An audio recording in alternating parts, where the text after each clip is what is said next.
Hello everyone, welcome to my mini vlog. So तपाईँहरू सबै सन्चै हुनुहुन्छ होला, म पनि सन्चै नै छु। र आजभोलि चाहिँ हाम्रोतिर यति पानी पर्दैछ कि यति पानी पर्दैछ। अनि दिउँसो चाहिँ हाम्रो मकै गोड्ने काम भइरहेछ अहिले हाम्रोमा।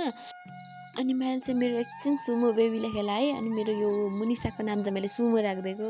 यस्तो कोरियन ड्रामा हेरिसकेपछि त यति राम्रो नाम त राखिहालिदिनु पर्यो।